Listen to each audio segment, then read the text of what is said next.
Bishop Gordon Odongo mar Evangelistic Miracle Church e bwo Nairobi kae wadwano wawinjie chung mar kanisa nyakwar Mgajwang kinde mabende koro liet mar siasa medo mana jimbore kweth ka kweth orido kendo nyono piny ni onge lokruok ma gibiro kelo. Kenya Kwanza mabende en piny owacho koro buono kwetha mano makwedo serikal kata maketo piny owacho tesre kagi wacho ni jogo temane wajaribu mane dhok mawuok kabende jo kweth mar Azimio ramone ng'anyo magi nyaka kodhi mana mbele kaka ne ochan. Penjo ma medo wuok nyakwar Mgajwang ni to ere ng'ama hadi thego. Duonde moko kata paro moko sewuok ni pile kanisa ema jawuoga gi paro maleo manyalo konyo ganda. Wadwano goyo mbaka gi jadolo Gordon Odongo. Erokamano kendo kuom loso thuolo mar bire studio. Machiegni. Thank you, erokamano. Mose oganda jo kanyano. Adwana kawo thuolo mondo mos jodala wa nokuyo. Adwana mos ni Bwana Yesu asifiwe. Ago erokamano kuom Ramogi TV kuom miyowa thuolo mondo wago mbaka kod jodala wa. Erokamano Lydia. Jadolo siya bende koro liet mar siasa medo jimbore pacho ka geno ni kakidak ka inyato e bwo Nairobi ka ni neno gima notimore chieng' tich adek. Miyo ganda koro moko ntiere kod luoro ka bende ji temo mondo chwal duondgi kotendo gi ng'anyo makoro sing bagi ndala dek juma manyien. Ere pach kanisa, ere gimuparo kaka jodolo, ere chung' maru? Erokamano mokwongo adwana go erokamano kendo ne Ramogi TV. Mar ariyo adwana go mos ahinya ne ji duto te manyocha oyudo hinyruok. Nwaneno gima otimore tich adek ji nowito ngimagi kendo jomoko poni osiptal ka nigi rem. Adwana go mos ahinya ne families mowito jogi kuom wach mosetimore no. Gima timore piny Kenya sani kaka jodolo owambe ochando chunywa kendo ok omiwa kwe nikech ono kare mochwer kendo ngima ji lal, ji mang'eny hinyore. Kwa ng'iyo chung' mar sirikal kata sirikal matiyo sani to gi chung' mar jowadwa ma jo Azimio to waneno ka yoto onge ji te ochung' mateka. Ndalo te wang'ine ka ji laro nanga, ng'ato mako bathe koni, ng'ato mako bathe koni to nanga no nyaka yeji. To pod wahero piny Kenya kendo adwana wacho ni wan jo Kenya ka wang'wa nyalo yepo mwane ni wan jo Kenya to chope duoko mar gima chandowa ni ok tek. To ka ok wanere kendo ka ok wanyal yie ni waduto te wan jo Kenya to pod wabiro medo wito ji ma ok en morwa kaka jodolo nikech ka ng'ato osenindo giko sami ko ng'ato to jodolo madonga gi wach mogik kendo joma nindo gi magi jo kanisa kendo wan kaka church wan wa accommodate ji te kendo church oting'o ji te ka ok odoni tichung'e upande mane mar siasa. Gima dang' wawachi ni waseng'e kaka Kenya chalo. Anachako neno kaka Kenya chako ringo 1992 ka lweny masundo no chakore. Mano nunga kura ng'amo tegno ma wang'e nino naneno kaka otimore. Kendo from there waseno kaka piny osebedo ka ringo. Chalo gima Kenya chako ringo mochope lak bugo moro. To bugo no chalo bugo matut. To kineno bugo motamo wadu chikore manotamo wuoyi wadu chikore to kikipare ni inyalo chikori. Kane wadu otemo no chikore motame kalo to kik ng'ato wo gimotamo wuoyi wadu katin gi force mang'eny samoro nyalo tami. Koro ka ji ochope dho bugo no kaka sani Kenya ochope dho bugo maka ok watang' to wadhi nyumo kata Kenya dhi donje bugo ma wuok biro bedo matek. Jadolo ang'o manyalo miyo jatelo bed kod paro moyie na diere bugo ni notamo wadwa chikore to an bende ok apar kanya chikora. An ang'o manyalo miyo bed kod paro moyie ni adieri bugo ni mondo miyo chikre nyaka koro dwar jowetegi mondo gichikrego? Kinono wach mondike muma mar Samuel mokwongo 15 kanyo wuoyo kuom story sana mar King Saul. Ne en king ma be noyier mondo ta piny Israel. To gima nomiyo tend Saulo kobedo gi yot mokwongo kisomo kama kut matin en tamruok winjo wach. Kamwa chope ni nyaka wayie mondo wawinj wach, whether in ng'a nyaka yie mondo iwinj wach. Saulo nodagi winjo duol, to ma omiyo pinyruodhe ok odhi mang'eny, pinyruodhe nong'adore piyo kendo ne ok obedo kod kwe. Koro kama wachope sani mondo wakal bugo ni nyaka wayie both side mondo wawinj wach, to ka wariwore together to bugo ni en bugo mok nyal chikruoke, kata ka giriwore to bugo ni onego gere ne daraja, to daraja onego bed ni both party bedo pinto wager daraja mondo wakal godo bugo ni mondo Kenya odhi nyime piny obed kod kwe. To ng'ama dwa gero daraja ni Jadolo pole Lydia. Daraja ni the two party manyaka gere. Kech waneno chung' mar piny Kenya sani. Inongo ka jaduong' Odinga nigi majority mang'eny maluwo bang'e, ker masani be nigi ji mang'eny maluwo bang'e. Gite ji ariyo gi manyaka come together mondo ger this bridge. Ma ng'ato achiel be ok nyal gere, nyaka gi come together gikoni bugo ni ndalo te ng'ato ok nyal chikore, mano kati ng'a wabedo piny together to wawinjo nikech Kenya duong' molo ng'ata mondo piny obed gi kwe. Machielo ndalo te ka nyathi ywak to ng'ama riek nyaka chik ite gi message ma nyathi ywago ywaga ng'o. To sani Kenya ywak adier, wan gi ji e ground, dhano ywak. Koro kabeto nego bed ni owinj ni to jo Kenya ywaga ng'o.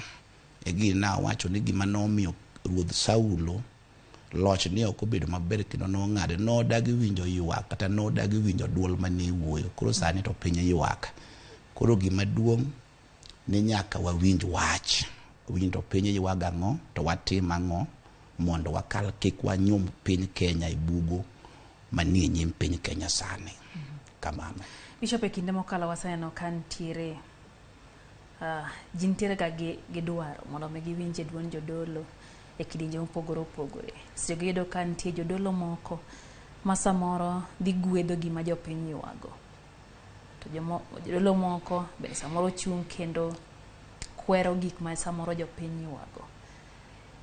Ndalo mokalo ntiere mbaka mosebedo ni nitie jodolo moko madhi kuonde moko, nitie gimoro mimiyogi mondo giwuo kotenre kod dwaro mag josiasa. Ere pachi wachne? Luore ng'eni ok ni ji tema luonga ni ruoth. Nitiere tich dolo ka sano kikore. Kendo Yesu nowacho no lembgi ema unung'egi go. Kiseno ka ng'ato lembe ok chal to onyalo dong' no jatich. Ong'e muma, onyalo somo ji muma, onyalo choko crowd to wuoyo go. But tich dolo maduong' ni jodolo mane kelo konyruok ne piny. Kendo jodolo ne ok tega side. To sani ka dir wan jodolo mang'eny motek side. Tanyalo wacho ni gin jodolo ma they are not serving God, gin jodolo ma igi e Nyasachgi. But the time will tell. But adwa ni wan to wachung' katikati nikech jogi teme kwa nikech Kenya marwa. Gimwa dwaro ni mondo wawach ne piny adira, wach manyalo miyo piny Kenya kal bugo mochomo nyimwani. Kamano. Eromo manyoro mane ntiere kanisa mar AIPC en romo mar lamo, kata kamano noyuoro gi jotend siasa moko. Mano ne en kanisa mar AIPC mantiere Bahati. Ne nitie jadolo moro miluongo ni Reverend Ben Kiemgei.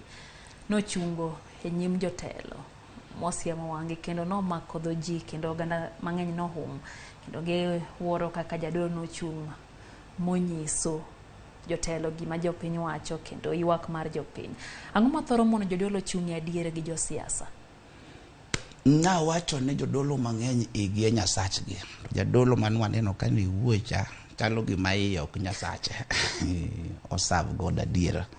Nyasaye manyalo provide ne ng'ato ma ok nyalo jwang'o ng'ato. Koro andanga kwa jodolo wetena sama piny ochope sani wawachura adier, mano kati nego wakati makwa wan bende to waluongi marachar ni rachar to gima rateng' waluongo ni rateng', mondo piny Kenya wanodhi nyime. Ko ok wanyalo wacho adier ne piny to wambe ka remb ji chwere sani to nitie gima onego watim. Samoro remb jogi nodong' e wiwa nikech komiyi gimoro ichamo to kiny gima otimore chalo gima imbe gino mieni. Ko andanga kwa jodolo duto te piny Kenya nyaka mani oko mar Kenya wawachura adiera, waluongru rach ni rach, ber ni ber, mondo wakal nikech jotendwa gi samo bire church gibiro mondo giwinj kuom wan pok aneno kama kata rais kata jaduong' ma jakomo dhi e church moto mie pulpit mondo yala ko bire church to wan mwa yalo nakeni embe gin humble mondo giwinj wach mwa wacho kendo ok onego yie kaka jodolo mondo ji osowa mafuko kamano. An gi penjo ma kuom Faith Mzomo wacho ni dipo ni jodolo nitiere kod ratiro mar kedo ne ratich oganda. Mane kaka muma wacho onego waked ne ratich oganda kendo kata ka ruoth moro tiyo piny marach jo monego ka map mondo owuo matek gin jodolo koro gin pod akwayo ni wan jodolo e konde tema wantie e constituency level mago kate wards ma ji nitie kate county ka jatelo moro dhi marach wawe ng'onyo yi wachien wawuoya kech Nyasaye nitie biro doko jaka korwa kata ok owuok ne maber to wang'isi adiera mondo wakony piny kamano. Teno teman masani nyamiyo jo Kenya par ni juma manyien nitiere ng'anyo ndalo 3 moluore kendo en ng'anyo ma bende koro oganda rito neno kaka weche dhi bedo. Kata kamano luoro bende nitiere ahinya ne jogo ma bende gin johala. Kata kamano jo Kenya bende ramo ni pek mar ngima ng'anyo yadhe kendo ma giparo ni mane duol ma sirikal nyalo winjo. Ere pachi gima dang' inyiso oganda jo Kenya? Piny ochopo kamarach. Wan gi gimiluongo ni thoromoni, ji mang'eny ong'e thomoni. Thomoni nigi chir marach makato winjo katinga go diki biro to ng'ama dhoge mondo kati. Ng'anyo en juma ne paro no ng'anyo en juma ne wane wuok tich. Yes. Koro constitution ma 2010 mano puodhi ng'anyo nitie chik dhano nyalo ng'anyo. But jumoro na kwere jowetena sana wananchi raia kik wabed gi chir ma excess. Nitie chir manyalo hinyo ng'ato. Ndalo moko nadhi timo driving school to ne ng'ama puonja ni ng'iso ga ni luoro en teko. Nitie kamoro ma be luoro nyalo konyi matina. Koro kik wadhi ma excess. Awinjo kiwacho ni maandamano onego tim e yor kwe. Apinjo ka jotelo wacho ni gik moko onego tim e yor kwe.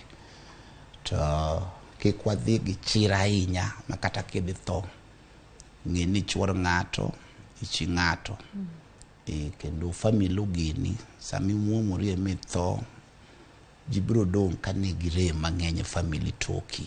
Koro wakwaya gik moko mwatim e yor kwe kendo dang' akwa nyaka idara mar police be dhano askeche mawinja sani umbe un ji kendo un gi family un gi wedeu masa moro kata kidiro lisasi diro samo nyalo mana mako watin kata wadu koro umbe un ji samu tego jo ng'anyo kata kwe piny to dwanu ng'eni umbe wedeu ni kanyo jo ni kanyo to askari no mi thuolo mondo protect wananchi not to kill. Koro danga wuo kaka jodolo officers te mano puodhore mano chiwore mondo dhi otine Kenya e idara mar askari akwayo ni wekru nego wananchi udhi mondo riti to wananchi be kik ukiny police kik umuomru mabiro kelo ni chando kata biro kelo ni pek mondo piny obed gi kwe. To gima duong' ne jowetewa nyaka winj wach nyaka jiwuo mondo piny obed kod kwe kamano. Aneno ka Engineer Lazaro Kanyambok penjo ni nitie ndalo mane Bishop Henry Okulu gini kano wuok ni golo duondgi to ne duonde minyalo winji to sani anyisi ni Reverend Ben Kemgei manyoro cha kendo ne ogolo duonde mapok no winji nyaka ne chak telo manyien ni mar Kenya Kwanza. Ang'o mosemono jodolo wuok oko mar kwero marach ni rach ndo ginyis piny ni nyis ruoth kamwa dhie ni ok ber to yudo ka jodolo nitie luoro moro ma thoro donjo negi. Ang'o makelo ma? Gima nyalo kelo shida Lydia ni chien kanwa neno ka sirikal chalo gima no donje church ma church odonje sirikal to ndalo Okulu gini church ne en church to chalo gima nitie rieko mane government otimo mokawo church osoyi gitadwana wach ne jodolo sani wawuogure sirikal mondo church obed church kich tek buku ka ng'ato maki mosoyi e bwo kitandane okinyal wuoyo. Koro ji mang'eny jodolo mang'eny. Koro wacho ni jodolo omak gi osogi. Omak gi sirikal. Omak mosogi kendo telo mar Pentecostal Church gi dara mang'eny gin wan ka jomo lead kuno ng'eny gi osike State House. Jumapil ka Jumapil begine kanisa. Bende gina cha kodanga kwa jodolo wawuogure sirikal. Wadong kaka jodolo, wadong ne church. Nikech adiera piny biro bulemo ni jodolo gik moko dhi marach to gilinga. Gima wawejo siasa otim siasa to wan wadong ne wach Nyasaye moriere tira. Nyasaye ni kodwa. Kendo government be o intimidate jodolo ahinya. But ka ng'ato kier ni ng'ato ringo oko kaka sani makoro timore mabeni landi habari ka. Maka to kadiera. To sirikal be ng'eni bade lach gima timore cha be mondo ne timre machop kacha. Be we are so much sorry nikech no dwa dhi too much ka sirikal ok dang wach ni no kia gima timore kanyo. Kwan gima dang awach ni jodolo wayure tie jo politics, wayure tie politicians. Wadong kaka church.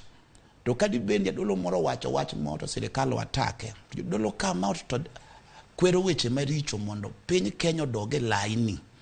Jodolo obed gi voice, obed gi duol kendo mondo duond gi owinji. Wawe ladhore, wawe nango jo siasa mag jowa. Wabed above them nikech Nyasaye nosemiwa mamlaka. Manowa kum Nyasaye manoluongo wa tichni. Koro danga wacho ni jotich Nyasaye duto tema winja sani kata manena kik jo siasa sowa mafuko mondo wakony pinya. Bishop aseno ka bishop Medeo mapacho ka mana kake wacho ne githoro bedo kanyakla gi piny owacho. Ng'ama mana kake wacho ne githoro bedo kanyakla gi piny owacho. Ng'ama nyisogi, ng'ama bro kawo kotni to soye ng'ut paka, ng'ama bro wacho ne gi adieri to ere duol ma ginyalo winjo. Asechako wacho kata ka sani kichang'injo dolo mang'eny sani winjo. Achiwora. Asechako wacho kata mana sani kendo pod kwan wango platform kama to pod wabiro mana wuoyo mondo jodolo obed jodolo jo siasa botim siasa. Apani wach jotich Nyasaye maneni mbele wachon no chung kendo kane giwuoto nyaka president ne winjogi kage go dhoge piny. Koro sani giomiyo duondwa nyap jodolo madongo mideo gogo onindo kama etie jo siasa ka wanyalo wuok wabiro wuone nikech ng'eni wambe wan gi ji. Church botingo ji mang'eny including you imbi na church member. Ntie kama imbi donje. Ka jadolo ni makanyo buchung farm to amba chung farm ti winjo wa winja. Kamano. Dipone chiwo migolo. Samoro jatelo dire kanisa to wacho ni agolo no milion mokariyo mudhi gedogo. Diponi chiwo mag jotelo gi miyo jodolo ema miyo gidonje buo kitanda mag jo siasa kake wache kendo kaka tiyo gi dholuo mitiyogo miyo gi nang'o jo siasa kendo koro mane kuma koro pach gi ntie kata gimoro rach ok ginyal. Diponi chiwo ntiere gima time wachne.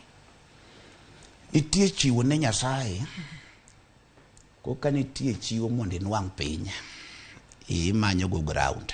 Itimo gimoro mondo imany go piny. Sani kwa ng'iyo the fact malera dire jo siasa ok piyo gi namba.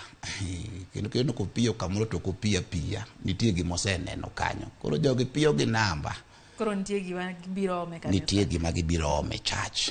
To chiwo to ok rach. To mane sani kit chiwo mitimo. Chiwo no chakore chon ndalo mag muma. To sano ok piyo gi namba. Ma kopiyo kamoro tiwinjo kochiw thuolo malach kosetimo gitimi thuolo mondo gose. Sasa danga kure jodolo wete na nikech kawuono wanka gaset mendiko ga on mandi liet ga malich ahinya kaka jotelo bilemo to imiyo gi pulpit gigoye siasa. Which mean waduo nyaka madhabahu. No wayiene ng'ato kosemi pesa imiye microphone ngogo siasa church. Siasa onego goye pap. Jodolo wete na waweuru kelo lana e church kendo waweru golo duong' mar Nyasaye oke kanisa madhabahu ma Nyasaye nomiwa mondo wariti. Jasiasa kobiro lemo olem to kodwa timo siasa dhi otim siasa oko to sani ok ne no lemo kato bang' lemo to siasa. Jodolo kanyo to wambwa sedhi marach wawe chiwo room mar politics e church. Church obed church kamilame Nyasaye. Kokok dono pigi namba imbo ne gitago kuno kogo ni to dwano pikara kata mana gi namba som namba nyaki som namba ne mudwano pigo mondo wakony wach Nyasaye obedo wach Nyasaye. Jono tunge nigi wach moro kae. Ya. Wacho no penjo ni ang'o miyo joma nigi pesa kodonje kanisa kata josiasa. To thoth yalo chiwo ni onego chiw ne Nyasaye kendi tim wilo gi Nyasaye to ka jo pesa onge to chieng' no yalo ne gini kik wagedie mwandu mag piny. Ok ji duto. Sio watu wote. Ok jite. Luore. Aparo ni ing'eni be gima chando wa ka ng'ato lamo Nyasaye ma en gi Nyasaye to kata ng'amo bire church ni tok nyalo loko your message. Message ni en mana your message. To ka Nyasaye be tin kuomi to ka ng'ato biro to koro wang'i ring ni aringa message lani alala. Koro nitie jomohero pesa manok dang' adagi mana kumo kuongo mondiko wach gi jo Filipi ne igi Nyasachgi. Koro gin aseno ka pesa biro to koro gima ne one mana yie ni leo ni tachota. To gik magi chota gi be okonygi ji osewuok gi mibadhi ga ng'ogo be gik mabulando nwa ga habari kama jogo timo be wasema na neno. Koro andanga kwa ni jodolo wete na wakituru wach Nyasaye mondo obedo wach Nyasaye. Wame piny mwelekeo wan monengo wakony piny kendo politician ok onengo lecture church wan monengo lecture josiasa kendo ok onengo be ni koro gidwa bedo gi loch e wiwa wan joma tudore gi polo ka weche tek twadwa manyo wach kuom Nyasaye wacho na ng'e wach mano kata mana sani gima timore kani ok ni kokana dhi lamo nasebedo kalamo ne piny Kenya gik matimore lit na nikech kata wan bisa gitimore to weche wanyaka mag program mag yalo chung nikech koro ka movement onge en wan ka ji ochung weche ti ochung dhano remb gi chwer ko danga wachi ni wadog walam Nyasaye ne piny mabe wasebedo ka walamo to wachungi adiera mondo wami piny mwelekeo walecture jo politicians wagi jotendwa gi walecture ka kondike Timothy mokongariyo no nyaka walam ne wan manyaka walam ne jogi to ka walamo ne gi to ka nitie wach ma Nyasaye omiyo wach mar adiera mok propaganda mag psychology to onengo wami piny ka ok waluoro ng'ata. Yes. Claire Odhiambo bende nitiere gi penjo ka wacho ni ang'na kawo moko kuom penjo mag oganda wa. Openjo ni seche ma koro ji timo ng'anyo to oganda tho. Openjo ni remb joma otho gi to koro ni e wi ng'a. Dibod ne wi kweth mano konyo bago ng'anyo koso kweth mar sirikal. Yaani ma be penjo minya duoko. Penjo no duoko tek. To nyalo mieno ji adek. Mokwongo biro mieno chach ka chach olinga to dhano hinyore. To ndiko wacho ni jodolo Nyasaye ne kito daka muting'ore gi malo makaneno kama sira moro biro to gigo tunga koro ka ok wago tung kata wan jodolo ma ji ohinyo to rembgi nobedi wiwa gi nyaka wambi wakama out mondo wawuo mondo kik remo med chwer ng'ama nego ji ni be remo ni nyalo chando kito sen negi nyaka joma hino set ng'ato ne kala to bundo goye igoye go nang'o koro kuonde go biro chendo bato kwa gombo ni gima timore ni omede timore Lydia ng'anyo ok ni Kenya kae ma ji ng'anyo pinje mang'eny yo mokwe malich ahinya jomoko timo timbe to dok dala to ndalo to waseneno ka ng'anyo chakore to tia gas ochakore gima kelo ga ng'anyo bed malit e Kenya kae en tia gas madwe waji ong'anyo to ji odogi uti that can work onego sirikal test wawegi aneka wulo dong nowe ndalo mane chamo muma Uhuru Park mo withdraw police dong ne mo cham mapinyo kwe